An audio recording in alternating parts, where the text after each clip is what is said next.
No solo de pan vive el hombre, sino también de toda palabra que sale de Dios, nuestro pan de cada día.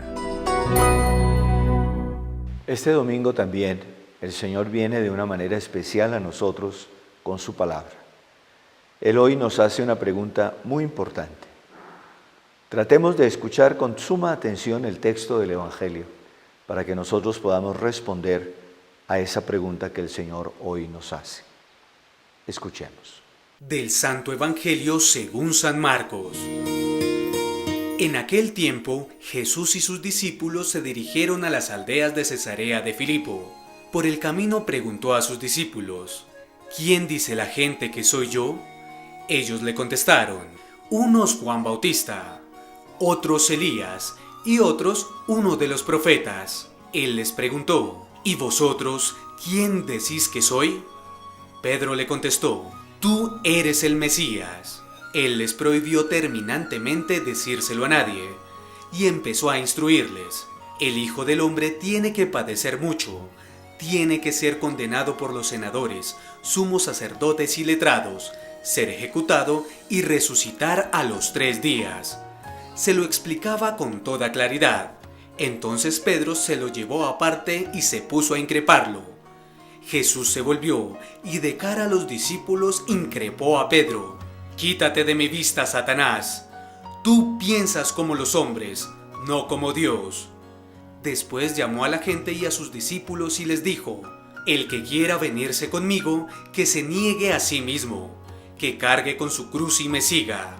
Mirad, el que quiera salvar su vida la perderá, pero el que pierda su vida por el Evangelio la salvará. Palabra del Señor.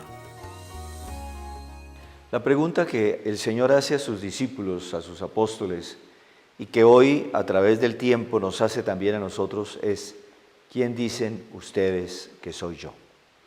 Aquí se está jugando nuestra fe, es decir, se está jugando nuestra relación con Él.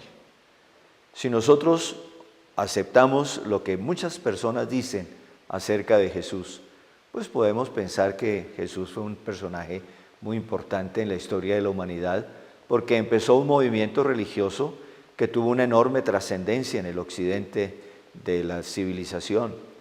Pero también podríamos pensar que es simplemente un gran maestro de sabiduría, como tantos otros que ha habido a lo largo de la historia. O podemos pensar incluso que fue un hombre revolucionario que se levantó contra el régimen, contra las tiranías políticas de aquella época. Es decir, podemos pensar muchas cosas acerca de Jesús de Nazaret, o simplemente considerarlo como un hombre más, como cualquier otro. O podemos decir, como Pedro: Señor, tú eres el Mesías, tú eres el Hijo de Dios. Y allí entonces cambian radicalmente las cosas, porque entonces estamos nosotros diciendo que en Jesús de Nazaret Dios se manifestó de una manera especialísima, única, irrepetible.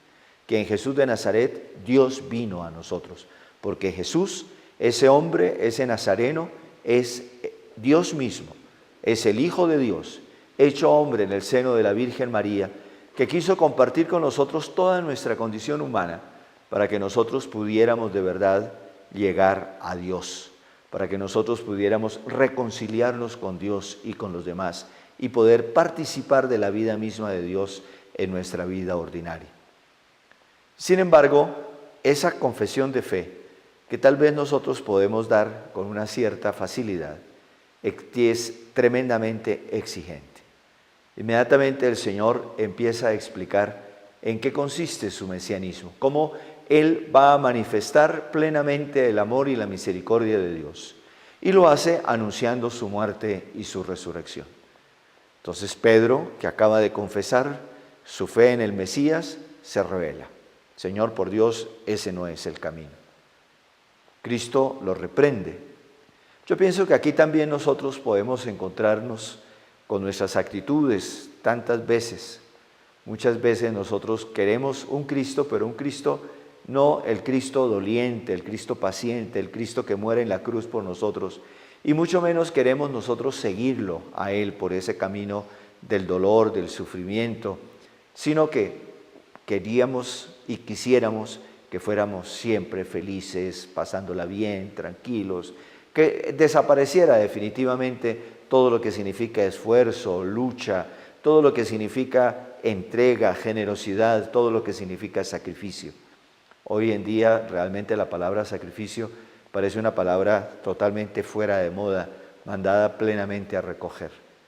Pues el Señor nos dice hoy en el Evangelio que si lo aceptamos a Él, como Él es decir, como Dios mismo hecho hombre por nosotros, y si consideramos cómo su destino fue la pasión y la muerte, entonces también nosotros tenemos que comprometernos en un trabajo duro, fuerte, generoso, en un trabajo que vaya en contra de pronto de muchos de nuestros gustos y que de esa manera nosotros seamos capaces de seguirlo a Él y de contribuir a que la salvación que Él nos trae se haga de verdad presente en el mundo en que vivimos. Pidamos al Señor que Él nos ayude a entender lo que significa el dolor y el sufrimiento en nuestra vida. Que no los veamos como enemigos que hay que rechazar y que hay que evitar a toda costa, sino que seamos capaces nosotros también de aceptar el sufrimiento, el dolor, que comprendamos que unidos a la pasión de Cristo, ese sufrimiento y ese dolor que nosotros podamos tener en algún momento se hacen también fuente de salvación. Y que si es una realidad inevitable en la existencia humana, el que tengamos momentos difíciles, duros, el que tengamos que negarnos a nosotros mismos, pues que esto lo hagamos con alegría, recibiendo del Señor toda la luz y la fuerza que necesitamos para que tengan sentido en nuestra existencia.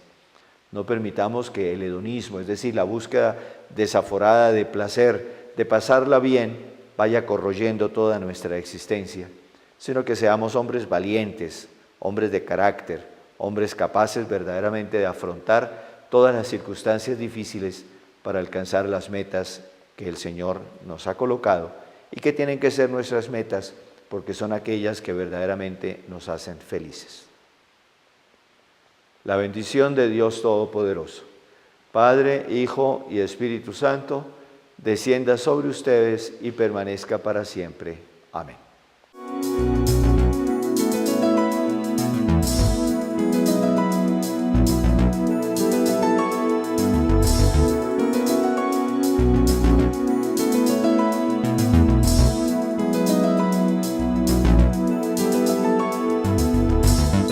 No solo de pan vive el hombre, sino también de toda palabra que sale de Dios, nuestro pan de cada día.